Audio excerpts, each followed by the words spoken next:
नमस्कार, सादर जय जिनेंद्र। क्षमा ब्रेकिंग जैन न्यूज प्रतिदिन प्रातः, दोपहर एवं रात्रि में देश भर से संपूर्ण जैन समाज से संबंधित सही और सकारात्मक समाचारों के लिए देखना और सुनना न भूलें। साथ में आपसे विनम्र निवेदन है कि यदि आपने इस चैनल को सब्सक्राइब नहीं किया है तो कृपया अवश्य कीजिए और शेयर और लाइक करके धर्म प्रभावना में सहयोगी एवं सहभागी बनिए।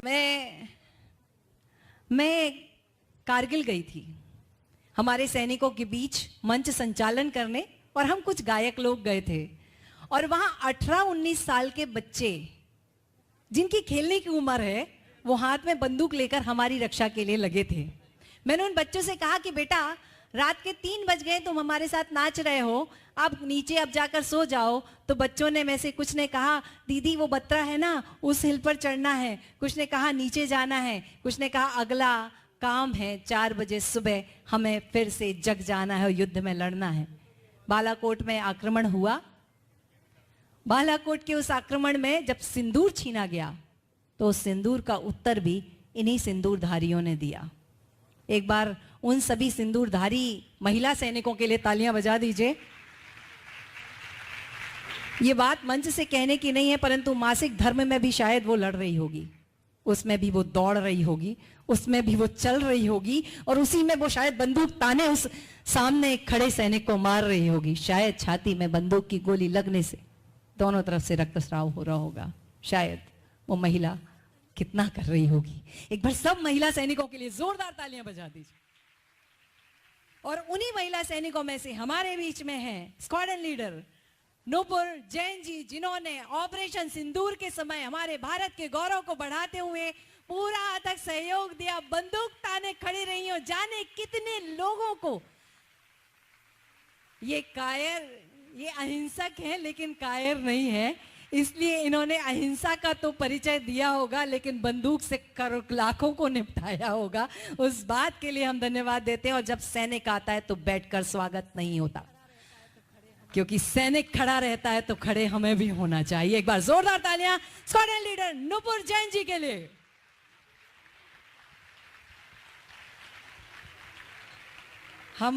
हम सब सम्मान के लिए तैयार होके खड़े हो गए, तो पहले हम आपका सम्मान कर देते हैं और उसके बाद हम। अच्छा, आप मामा हैं? क्या बात है। वैसे एक बात बताऊं, सबसे अच्छा तो मामा ही होता है, पता है। जिसमें 2-2 माँ मिलती है वो मामा होता है। तो ये वाले मामा के लिए और अपने अपने मामा के लिए जोरदार तालियां। माँ नहीं तो माँ को ऊपर आना चाहिए। आप प्लीज मंच पर आइए। पापा भी हैं तो पापा को भी आना चाहिए, क्योंकि ये बेटी का सम्मान नहीं है, माता पिता सब हैं। अब बताइए,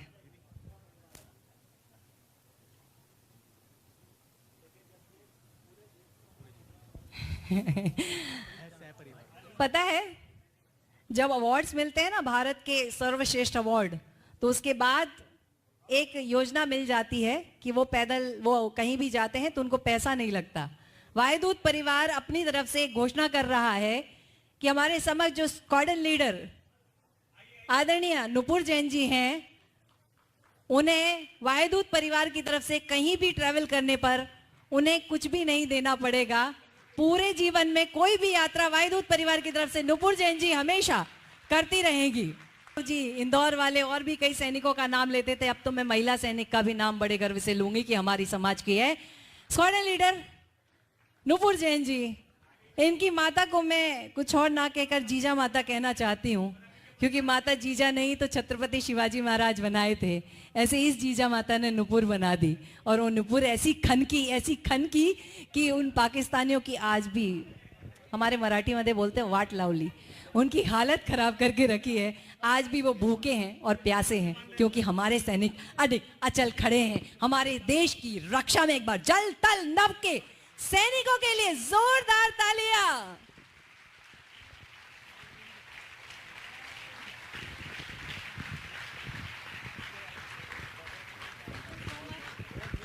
नूपुर जी,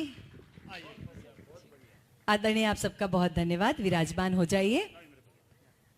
आदरणीय नूपुर जी से अनुरोध है कि तिरंगा एक बार, ये कहानी मैंने बहुत पहले लिखी थी और बड़ी पॉपुलर हो गई कि तिरंगा एक बार तिरंगे में कितने 5 रंग होते हैं ना, सही बोल रही हूं मैं? तिरंगा एक बार 5 रंगों में आया। ये कहानी मैं जब 7वीं में थी तब लिखी थी। 5 रंगों में ऐसा आया कि ऊपर केसरिया था, सफेद था, हरा था, वो चक्र 24 तिल्ली वाला, 24 तीर्थंकर वाला चक्र, उस चक्र में नीला रंग भी था। लेकिन जब उस सैनिक को उठाया गया ना, तो उस पर एक तिरंगा था, उस तिरंगे में लाल धब्बे भी थे। तिरंगा उस रक्त से रंजित होने के बाद ही पूरा होता है। ऐसे ही हवाओं से तिरंगा नहीं लहराता, जब ये सैनिक सांस लेते हैं ना, तब धधकता है, प्रज्वलित होता है, लहराता है हमारा तिरंगा। उसकी शान के लिए थैंक यू सो मच। मंच, माइक और बच्चे आपके। हाँ, चलो चलो चलो, एक मिनट। जीजा माता हमारे बीच में खड़ी हैं। छत्रपति शिवाजी महाराज की जय, शंभू राजे। और जब जीजा माता खड़ी हैं यानी बबीता जी खड़ी हैं, हम जानना चाहते हैं ये पागलपन कहाँ से डाला? ये पागलपन मेरे जैन धर्म में मुझे बताया गया था कि बेटियों की रक्षा भी करनी है, सुरक्षा भी करनी है और इनको सबल भी बनाना है। मेरी इच्छा तो बहुत कुछ, समाज से डर डर के मैंने इसको आगे बढ़ाया और कितनी मुसीबतों का मुसीबत कहो या एक परीक्षा कहो, पर मेरी बेटी ने उसको इतना कर दिखाया कि मेरा इतना मान बढ़ाया कि मैं उसको हमेशा याद रखूंगी कि एक मैं ऐसी बेटी की माँ हूँ। और इसने जब कदम रखा, सबसे बड़ा गर्व मुझे अपने जैन धर्म पे, जैन संस्कारों पे है। इसने कहा शादी करूंगी तो जैन कुल में करूंगी, अन्यथा मम्मी नहीं करूंगी। तभी मेरा इसको आशीर्वाद वहीं से हो गया, जाओ बेटी देश की रक्षा करो, बस मेरा यही आशीर्वाद है। और वो इसने सबल कर दिया। Thank you so much Babita ji. मैंने इन्हें एक शब्द दिया, मैंने आपको पागल कहा ना, उसके लिए भी लिखा था, इन्हीं बिगड़े दिमागों में भरे खुशियों के लच्छे हैं, इन्हें पागल ही रहने दो कि ये पागल ही अच्छे हैं। और अगर आप जैसे पागल इस देश में रहे तो हमारे देश को चिंता करने की जरूरत नहीं है। तो मैं मंच आपको सौंपती हूँ। काम से नाम होता है और फिर एक दिन नाम से काम होता है। आदरणीय मंच, ब्रिलियंट स्टूडेंट्स, बच्चे, पेरेंट्स, हर कोई जो यहाँ पे मौजूद है, मेरी तरफ से आप सभी को जय जिनेंद्र और उसके बाद जय हिंद।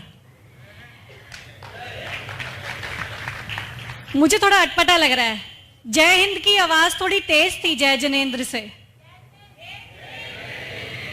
संविधान प्रथम है ना उसके बाद तत्वार्थ सूत्र जी आ जाते हैं। तो मुझे बहुत अच्छा लगा कि आपकी जय हिंद की आवाज जय जिनेंद्र से कहीं गुना ज्यादा है, पर जो बेस है वो तो जय जिनेंद्र ही है हमारा। और मैं यहाँ पे बैठे पेरेंट्स से ये कहना चाहूँगी, आपको लगता होगा कि आपके बच्चे आज 95% एंड अबव मार्क्स लेकर के यहाँ बैठे हैं, क्योंकि आप लोगों ने उन्होंने साल भर देखा है, जब से पैदा किया है तब से देख रहे हो आप उनको।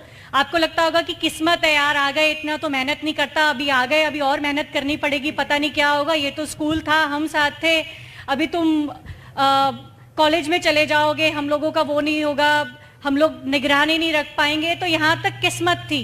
ऐसे बहुत सारे पेरेंट्स को लगता होगा, लग रहा भी होगा कि आ गए, ठीक है, ये पूरे दिन मोबाइल में लगा रहता है, लगी रहती है ऐसे, बट ऐसी बात नहीं है। मैं यहाँ पे बच्चों का साथ इसलिए देना चाहूँगी, हाँ ऐसी ये भी नहीं है कि बच्चे लोग अभी आजकल की जनरेशन्स जो हैं आ रही हैं, जेन जी, जेन अल्फा, वो लोग काफ़ी टाइम से डिजिटल चीज़ों के ऊपर इंक्लाइंड हैं, बट यहाँ पे मैं तारीफ भी करना चाहूँगी इन बच्चों की कि इन्होंने कुछ समय निकाला पढ़ाई करने के लिए और पढ़ाई करके 95% एंड अबव मार्क्स लेकर के आए हैं। और इंस्टाग्राम और ये सब चीज़ों पे जब बच्चे घुस जाते हैं ना, तो उस दिमाग से हटाना इंस्टाग्राम को और दोबारा पढ़ाई में लगाना भी आजकल के लिए एक अवार्ड देने वाली काम है। तो आप लोग अपने बच्चों को बिल्कुल भी प्रेशराइज ना करें, और वो लोग भी कंसिस्टेंट हैं, तभी वो आज इस हॉल में, कॉन्स्टिट्यूशन क्लब ऑफ इंडिया के इस हॉल में बैठे हुए हैं। तो आप अपने बच्चों को बिल्कुल अंडर एस्टिमेट नहीं करें। नेक्स्ट, अब मैं बच्चों के लिए कहना चाहूँगी, आप लोगों का ये समय वापस नहीं आने वाला है। कुछ साल और गढ़ के एकदम अंडरग्राउंड होकर के मेहनत करें, और जब आप निखर के आएंगे ना, तब आपको ये समझ नहीं आएगा कि ये हो क्या रहा है मेरे साथ। मैंने बोला ना कि आपके नाम से काम होगा, तो वो चीज़ अपनी लाइफ में लेके आनी बहुत ज़्यादा ज़रूरी है। आपको उसके लिए बहुत मेहनत करनी पड़ेगी। ये जो टीन एज है, इसमें आपका माइंड, आपकी बॉडी आपके साथ होती है, और किस्मत कुछ नहीं होती। किस्मत सिर्फ मुझे लगता है वहीं पर खत्म है जिस दिन आप जैन कुल में पैदा हो गए, बस किस्मत वहीं तक है। उसके बाद आपकी मेहनत है, और जब आप पैदा हुए तब से लेके अब तक जो आपने जैन धर्म से कमाया है, वो अगेन आपकी किस्मत में, आपके कर्मों में ऐड होती जाएगी, और फिर वो आपको अचानक से एक दिन फल दे देगी, और वो फल यकीन मानिए बहुत ही मीठा होगा।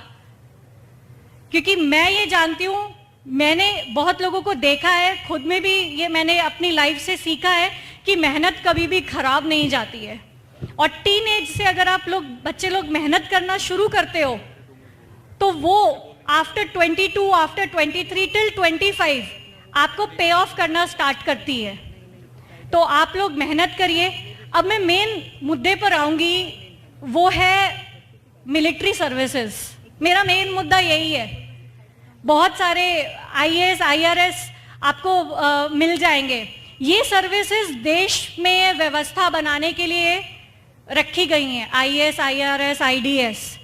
वेयर एज देश की रक्षा करना एक अलग ही चीज है, अलग ही धर्म है। जैसे कि उन्होंने बोला ना, हम लोग क्षत्रिय हैं। बिल्कुल हम लोग क्षत्रिय हैं। आपको लग रहा होगा कि यहाँ पे खड़ी एक लड़की जो कि एक फौजी है, पता नहीं कितनों को मार दिया होगा, क्या क्या उसने किया होगा, और वो यहाँ खड़े होकर अहिंसा की बातें कर रही है। मेरे लिए देश की रक्षा करना मेरा धर्म है, और मैं इस धर्म को अपने धर्म से कहीं ऊंचा मानती हूं। अगर मेरे देश में कोई व्यवस्था खराब करने के लिए घुसेगा, तो मैं उसको मारना ही मेरा धर्म समझूंगी। ठीक है, तो अब मैं आप सबसे भी यही कहना चाहती हूं कि आप लोग अभी बहुत एनर्जेटिक हैं, आप लोग किसी भी सांचे में अभी ढल सकते हैं, और मिलिट्री माइंडसेट एक दिन में नहीं आता है।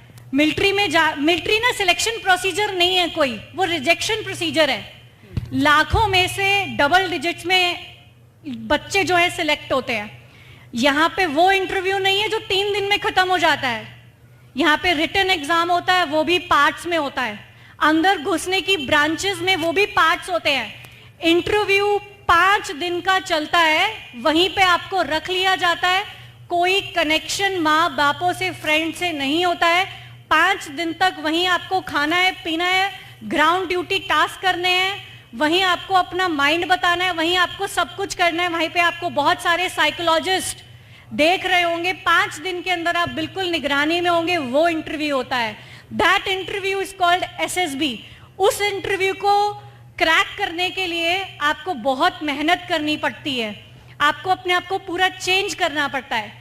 देन आफ्टर दैट आपका मेडिकल्स होते हैं, वो भी 5 दिन के होते हैं। फिर आपकी मेरिट बनती है।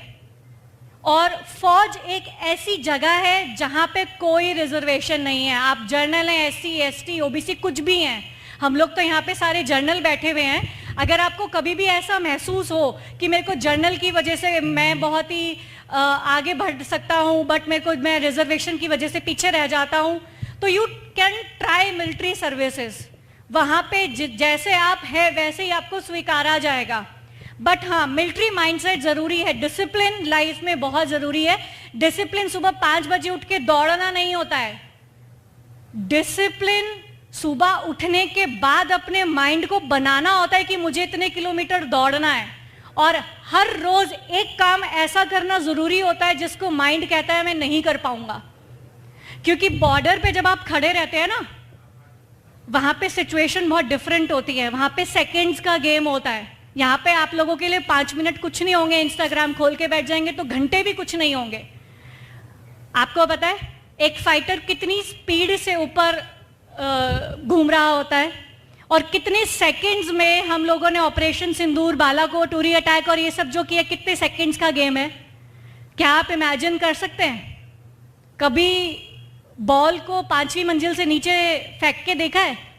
कितने सेकंड्स में आती है? 16 सेकंड्स में पूरा का पूरा बम्बार्डमेंट हो जाता है। 16 सेकंड्स, एक मिसाइल 16 सेकंड्स लेती है। और यहाँ आप लोग अपना टाइम कितना वेस्ट करते हैं, आप उसको उससे मल्टीप्लाई करके देख लीजिए। तो मैं स्पेशली बच्चों के लिए कहना चाहती हूँ, इस एज में आप लोग जो बच्चे हो काफ़ी मोल्ड कर सकते हो आप लोग अपने आप को। और मैं आज ये कहना चाहती हूँ कि किसी भी बच्चे को मेरे से कोई गाइडेंस चाहिए। मैं कोई प्रॉमिस नहीं कर रही हूँ कि मैं आपको फौज में एंट्री दिलाऊंगी, नहीं, मैं आपको गाइड कर सकती हूँ। फौज में एंट्री आपको आपकी काबिलियत से मिलेगी। मैं अगर एंट्री करवा दूंगी ना, वैसे तो मैं करवा नहीं सकती हूँ, बट वहाँ पे आप उनके रूल्स, उनकी जो भी पॉलिसीज हैं, उनके स्टैंडर्ड ऑपरेटिंग प्रोसीजर्स हैं, वो आप झेल नहीं पाओगे। मिलिट्री जैसी दिखती है वैसी है नहीं, और जैसी वो है वो कभी आपको दिखेगी नहीं, मीडिया में भी नहीं दिखेगी। तो अगर पहली बात है, मैं पेरेंट्स से ये कहना चाहूंगी कि आप लोगों के लिए जिगड़ा चाहिए। मेरी मम्मी पापा को भी बहुत जिगड़ा लगा था मुझे भेजने में, या तो पता नहीं उन्होंने मुझे भेजा या मैं घर से भागी, मुझे समझ नहीं आया, आज तक मैं समझ नहीं पाई हूँ कि मैं कैसे बाहर निकली हूँ घर के। उनके लिए इम्पॉसिबल था और मेरे लिए इम्पॉसिबल में से इम हटा के पॉसिबल था। मैं 13 साल की थी, तब से बंदूक तानी थी एनसीसी में, और तब से अब तक मेरा एम बहुत ही सटीक था और मैंने अपना एम पूरा किया है। क्योंकि एक डेडिकेशन चाहिए, कंसिस्टेंसी चाहिए। रिश्तेदार, दोस्त, पड़ोसी, ये सब पीछे ही ठीक है, इनको आप पीछे रखिए। और आप लोग अपना जो बनना चाहते हैं, आप कुछ भी बनना चाहते हैं, उसको बरकरार रखिए और कंसिस्टेंट रहिए लाइफ में। And any one of you can contact me any time. मेरे को कोई वो नहीं है कि आप मेरे से कुछ झिझकिए मत। मैं आप लोगों की तरह ही इंसान हूँ, आप लोगों की तरह ही जैन हूँ, आपकी बातें समझ सकती हूँ। मेरे को वैसे भी बहुत सारे बच्चे लोग कॉल करते हैं, पेरेंट्स कॉल करते हैं कि हमें ऐसा है, हमारी बच्ची तो ये है, ऐसे है, दिन से खाना खाना है, नॉनवेज होगा, वहाँ पे ड्रिंक्स होंगी, स्मोक होगा, कैसे होगा? वो सब ऐसे होगा क्योंकि जैसे आप जैन समाज में पैदा हुए हैं ना, और आपको जिस तरीके के आपके पेरेंट्स, दादा दादी मोल्ड करते हैं, वो ऑटोमेटिकली आपके अंदर रहता है और आप वहाँ पर भी वही करते हैं। मैं रात को ड्यूटी से 2 बजे आऊँ, मैं सुबह के 3 बजे आऊँ, मैं रात के 11 बजे घुसूँ, मैं जो बोलती हूँ मेरी मेस में वही बनता है, मैं वही खाती हूँ। और फिर भी अगर मुझे कहीं पर भी डाउट है, मैं फ्रूट्स खा के सो जाती हूँ, मैं काजू बादाम खा के सो जाती हूँ, क्योंकि ये मेरे संस्कार हैं, ये मेरे अंदर गाड़ा गया है। तो ऐसे ही मैं भी यही बिलीव करती हूँ कि आपने, पेरेंट्स ने भी अपने बच्चों के अंदर यही चीज़ें डाली होंगी, यही चीज़ों का पानी उसको डाला होगा, तभी वो पौधा आज यहाँ तक पहुँचा है कि 95% एंड अबव उसके मार्क्स आए हैं। तो अगेन माय रिक्वेस्ट इज, आप लोग IAS, IPS, IRS कुछ भी बने, CA बने, डॉक्टर बने, इंजीनियर बने, बट अगर आप लोगों की बॉडी अलाउ करती है, आप लोगों का माइंडसेट कुछ ऐसा है, आपके घर वाले अलाउ करते हैं, तो please give it a try करें। 12th के बाद लड़के, अब तो लड़कियां भी NDA में जा रही हैं, कम ऑन। हमारे टाइम पे तो कॉलेज के बाद ही जा सकते थे, कॉलेज फिनिश करके 2 साल का ही टाइम मिलता था लड़कियों को। अब तो 12th के बाद भी लड़कियां अपीयर हो सकती हैं एग्जाम में और जा सकती हैं फौज में। So please give it a try. Parents अपने बच्चों को एक बार तो जरूर मौका दें कि मिलिट्री सर्विसेज का एग्जाम उसको दिलवाएं। Very important. बच्चा अगर रिजेक्ट होके भी आता है ना, तो भी वहां से 5 दिन मिलिट्री माहौल में रह करके कुछ सीख के आता है। रिजेक्ट होना कोई बड़ी चीज नहीं है, वहां पे बहुत सारे बच्चे रिजेक्ट होते हैं। 8 बच्चे सिलेक्ट होते हैं, 9 बच्चे सिलेक्ट होते हैं, 10, 11, 12 बच्चे सिलेक्ट होते हैं अलग अलग SSB से। और जब रिजेक्ट होके ट्रकों में भर के वो गेट के बाहर फेंके जाते हैं, पता है। बट जब वो गेट के बाहर फेंके जाते हैं ना, उस फेंके जाने में जो बच्चा सीखता है, जो रिजेक्शन से बच्चा सीखता है, वो एक अलग सीखना होता है। उस टाइम बच्चे को बहुत बुरा लग रहा होता है, पर वो जो सीख के आता है ना, एक डिसिप्लिन, 5 दिन अंदर का रहने का माहौल, वो बहुत अलग होता है। तो आई रिक्वेस्ट पेरेंट्स जो हैं वो अपने बच्चों को मौका दें, क्योंकि मेरे पेरेंट्स ने भी यही सोच के मुझे मौका दिया था कि इसको तो रोटियां बनानी नहीं आती, कुछ काम धंधा नहीं आता है, ये घर में घूमती फिरती है। But I have cracked, SSB को क्रैक कर लिया। तो प्लीज आप लोग अपने बच्चों को थोड़ा सा समझें, उनको फ्रीडम, मैं फ्रीडम देने के लिए नहीं कह रही हूँ, टाइट रखना भी जरूरी है, घोड़े पे लगाम जरूरी है, तो वो भी दें, बट अपने बच्चों को प्लीज मौका जरूर दें। वो रिजेक्ट होकर के आएंगे बट कुछ सीख करके आएंगे। थैंक यू सो मच, थोड़ा ज्यादा समय ले लिया क्योंकि मिलिट्री के ऊपर जब मैं आती हूँ तो मेरा गला नहीं थकता है। Thank you so much. आपने समय नहीं लिया, जय जय हिंद। आपने समय नहीं लिया, आपने हमें समय दिया है, उसके लिए हमारी तरफ से धन्यवाद। वैसे फना होने की इजाज़त नहीं ली जाती, ये वतन से मोहब्बत है, पूछकर नहीं की जाती। और जब ये बात कह दी है, आप एक मिनट रुक जाइए, जब ये बात कह दी है और एक सैनिक सामने खड़ा है, यहाँ पर सच बताऊं मेरा भी मन था कि मैं जाऊं, परिस्थितियां नहीं कह पाई। एक बार अटल जी के सामने भाषण दिया था, उन्होंने 10 रुपए दिए थे, यही कहा था कि आप हमको कह दो तो हम भी सेना में जाएंगे, पर शायद वो कस्बे की थी, रास्ता नहीं मिला, पहुंच नहीं पाई। यहाँ कौन सा बच्चा है अब जो मिलिट्री, नेवी, एयरफोर्स में जाने की इच्छा रखता है? जरा हाथ ऊपर कीजिए। एक बार मन हुआ होगा जाने का? हुआ? बहुत बढ़िया। ये जिन बच्चों का हुआ है, ये छोटा सा बच्चा भी कह रहा है मैं भी जाना चाहता हूँ, ये बहुत गर्व की बात है। और सच बताऊं, जब सैनिकों को देखते हैं ना, और जब सैनिकों के साथ रहते हैं, ये दिल मांगे मोर बोलते हैं।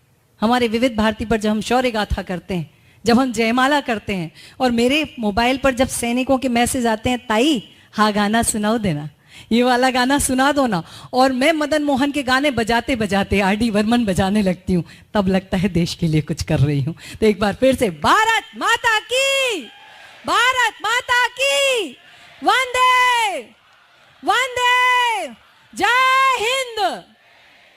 बहुत धन्यवाद जी।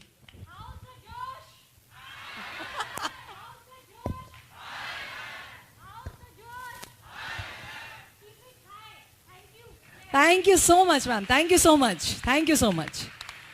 मुझे नहीं पता कितना समझ में आया तुमको, लेकिन मुझे इतना समझ में आया कि मेरे 2 हैं, 2 में से एक को तो धकेलना पड़ेगा।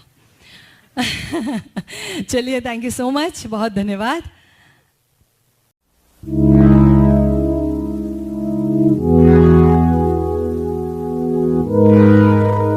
क्षमा breaking Jain news YouTube channel पर विज्ञापन देकर धर्म प्रभावना में बने सहभागी। विज्ञापन देने हेतु संपर्क कीजिए मोबाइल नंबर 9026900740 एवं समाचार एवं वीडियो भेजने हेतु व्हाट्सएप नंबर 9335236222। क्षमा breaking Jain news YouTube channel देखने के लिए आपको बहुत बहुत धन्यवाद। सादर प्रणाम, सादर जय जिनेंद्र।